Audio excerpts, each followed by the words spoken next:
होती हुई काशी नगरिया में पहुंची है। तो काशी के नरेश जो थे उन्होंने अपने यहाँ पर यज्ञ किया। जब वो यज्ञ करते थे तो घंटा बज जाता था, लेकिन उस दिन घंटा नहीं बजा। तो देखा, कहा कि सैनिकों से जाइए देख करके आइए कोई भूखा रह गया है।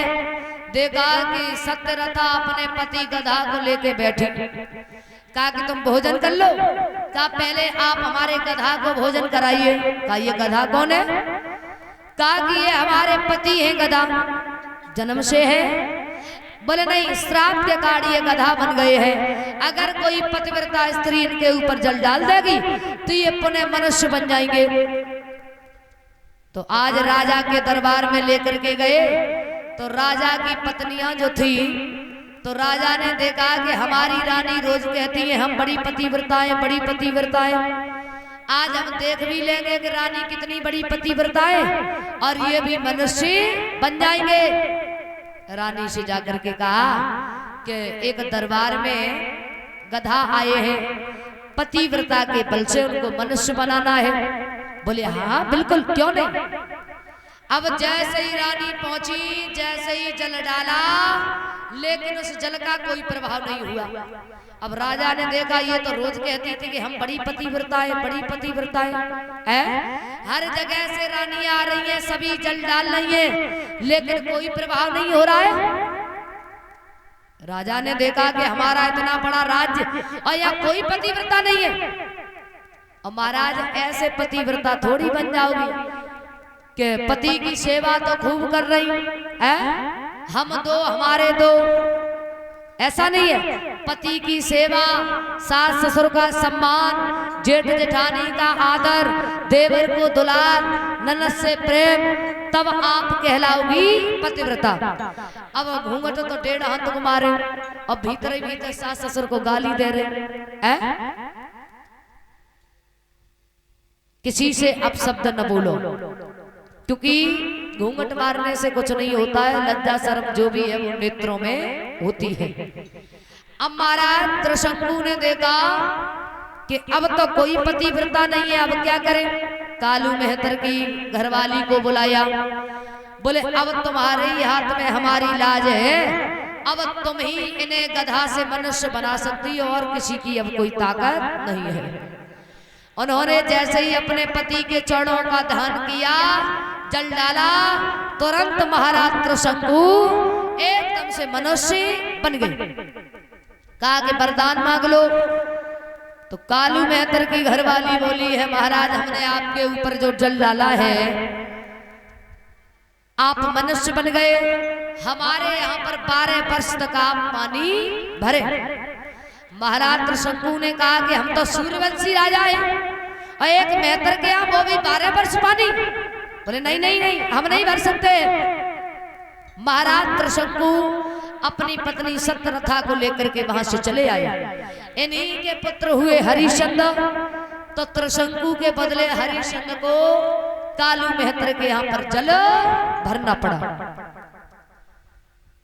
अब महाराज बड़े दानी थे हरिश्चंद, लेकिन बड़े झूठ बोलने वाले भी थे। बताया जाता है कि हरिश्चंद के घर में कोई संतान नहीं हुई। तो रानी तारा विचार करती है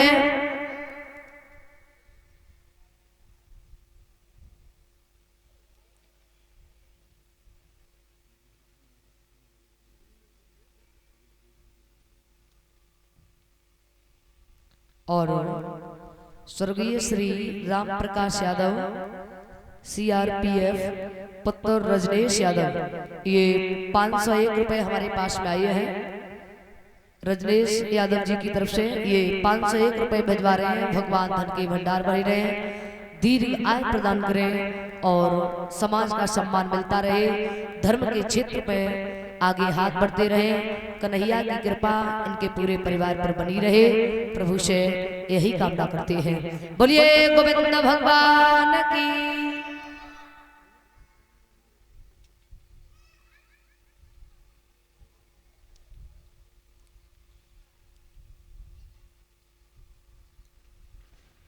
महाराज श्री सुखदेव जी वर्णन करते हैं कि हे राजन परीक्षित, रानी तारा विचार करती हैं कि हमारे घर में कोई पुत्र पैदा हो जाए और पैदा होने के बाद में भले ही वो मर जाए लेकिन घर में पुत्र पैदा हो जाए।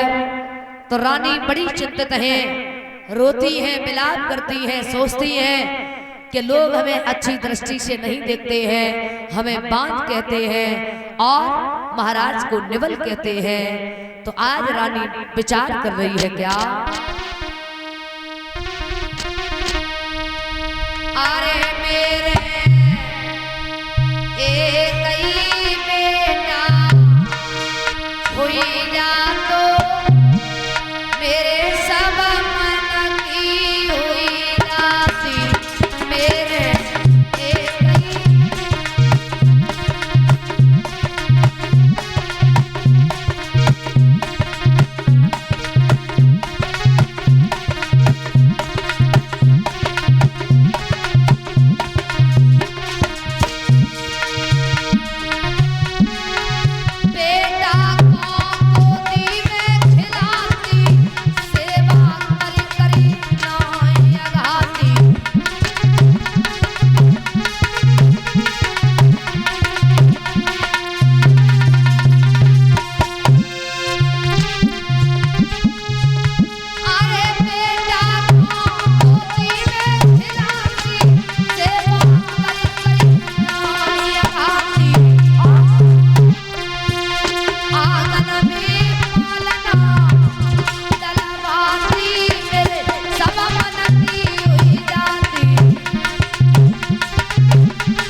विचार किया है कि हमारे घर में एक ही पुत्र हो जाता, पैदा होने के बाद में भले ही वो मर जाता लेकिन घर में एक पुत्र पैदा हो जाता। आज रानी को दुखी देख करके महाराज हरिश्चंद्र वन में जाते हैं और एक वृक्ष के नीचे बैठ जाते हैं। विचार कर रहे हैं कि अगर घर में बेटा नहीं हुआ तो बेटी ही हो जाती, क्योंकि यदि शान है बेटे तो आन है बेटिया, सुर है बेटे तो तान है बेटिया, गंगा है बेटे तो धार है बेटिया, दीपक है बेटे तो चिराग है बेटिया, पढ़ाए जाते हैं बेटे तो पढ़ जाती है बेटिया, लाड़ लड़ाए जाते हैं बेटे तो लाड़ लड़ जाती है बेटिया, खिलाए जाते हैं बेटे तो खिल जाती है बेटिया, और ओढ़ाए जाते हैं बेटे तो कल्पना चावला जैसी उड़ जाती है बेटिया।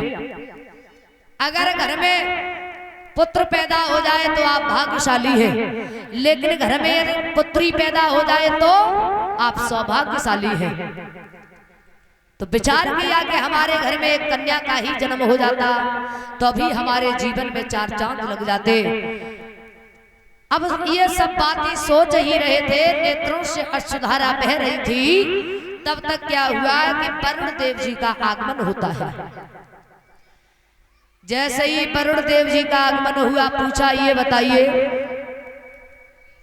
आप रो क्यों रहे, आप तो राजा ही और आपकी नेत्रों में आंसू। खुद दूसरे के सहारे जीने वाला व्यक्ति कभी किसी को सहारा नहीं दे सकता। आप क्यों रो रहे हैं? बोले